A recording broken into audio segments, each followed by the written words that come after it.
ನೋಡಿ, ನಿನ್ನೆ ಏನು ಕಾಲ್ತುಳಿತದ ಒಂದು ಘಟನೆ ನಡೆದಿತ್ತು.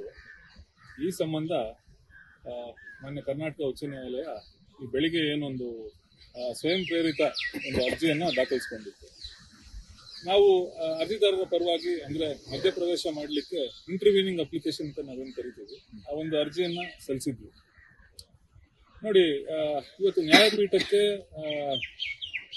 ಅಡ್ವೊಕೇಟ್ ಜನರಲ್ ಅವರು ಕೂಡ ಯಾವ್ಯಾವ ರೀತಿ ತನಿಖೆ ಅಥವಾ ಒಂದು ಎನ್ಕ್ವೈರಿ ಮುಂದುವರೆದಿದೆ ಅಂತ ಕೆಲವೊಂದಷ್ಟು ಅಂಶಗಳನ್ನ ಗಮನಕ್ಕೆ ತಂದಿದ್ರು.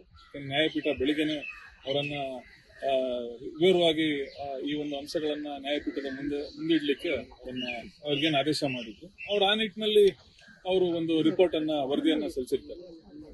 ನೋಡಿ, ನಮ್ಮ ಪ್ರಶ್ನೆಗಳೇನಿತ್ತು ಅಂದ್ರೆ ಆ ವರದಿಯಲ್ಲಿ ನಾವು ತೆಗೆದುಕೊಂಡ ಕ್ರಮಗಳೆಲ್ಲವೂ ಸರಿ ಅನ್ನುವಂತ ರೀತಿಯಲ್ಲಿ ಅವ್ರು ಆ ರೀತಿ ಸಮರ್ಥಿಸ್ಕೊಳ್ಳಿಕ್ಕೆ ನೋಡಿ, ಏನು ಸರ್ಕಾರ ಏನು ವರದಿಯನ್ನ ಸಲ್ಲಿಸಿದೆ ನ್ಯಾಯಪೀಠದ ಮುಂದೆ, ಎಲ್ಲೋ ನಮಗನ್ಸಿದ್ದು ಸರ್ಕಾರ ಈ ನಡೆದಿರ್ತಕ್ಕಂಥ ಘಟನೆಯನ್ನ ಸಂಪೂರ್ಣವಾಗಿ ಯಾವುದೇ ಇಲ್ಲೊಂದು ಅಪರಾಧಿಕ ಪ್ರಕರಣ ನಡೆದಿಲ್ಲ, ಇದೊಂದು ಆಕಸ್ಮಿಕ ಅನ್ನುವ ರೀತಿ ಬಿಂಬಿಸ್ಲಿಕ್ಕೆ ಪ್ರಯತ್ನ ಪಡ್ತಿದೆ ಅನ್ನೋದು ನಮ್ಮ ಅನಿಸಿಕೆ ಮೊದಲನೇದಾಗಿ. ಎರಡನೇದಾಗಿ, ನ್ಯಾಯಪೀಠಕ್ಕೆ ನಾವು ಕೆಲವೊಂದಷ್ಟು ಪ್ರಶ್ನೆಗಳನ್ನ ಸರ್ಕಾರದಿಂದ ನಾವೇನು ಎಕ್ಸ್ಪೆಕ್ಟ್ ಮಾಡ್ತಿದೀವಿ ಅನ್ನೋದನ್ನ ನಾವು ನ್ಯಾಯಪೀಠದ ಮುಂದಿಟ್ಟಿದ್ವಿ. ಒಂದನೇದಾಗಿ ನೋಡಿ, ಈ RCB ಅಥವಾ IPL ಅನ್ನೋದೇನಿದೆ, ಇದು ಯಾವುದೇ ದೇಶವನ್ನ ಅಥವಾ ಯಾವುದೇ ರಾಜ್ಯವನ್ನ ಪ್ರತಿನಿಧಿಸತಕ್ಕಂತ ಒಂದು ಪಂದ್ಯ ಅಲ್ಲ. ಮೊದಲನೇದಾಗಿ ಯಾಕಂತಂದ್ರೆ ಈ ಏನೊಂದು ಪಂದ್ಯಗಳೇನು ನಡೀತಿದ್ದಾವೆ, ಹಲವಾರು ಟೀಮ್ಗಳು, ಹಲವಾರು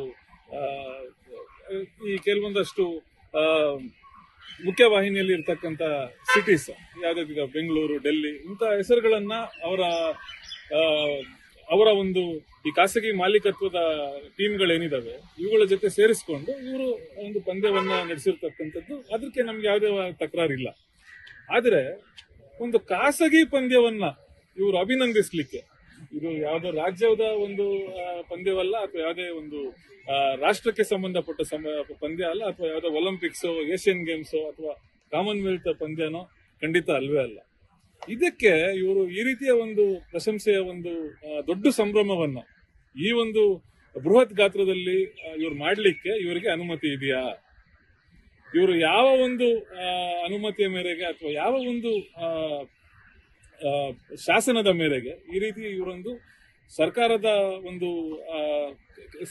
ಒಂದು ಈ ಗವರ್ಮೆಂಟ್ ಟ್ರೆಜರಿ ಅಂತ ಏನ್ ನಾವು ಹೇಳ್ತೀವಿ, ಆ ಒಂದು ಈ ಹಣದಿಂದ ಇವರು ಇಂತಹ ಕಾರ್ಯಕ್ರಮಗಳನ್ನು ಆಯೋಜಿಸಬಹುದಾ ಅನ್ನೋದು ಮೊದಲನೇ ಪ್ರಶ್ನೆ.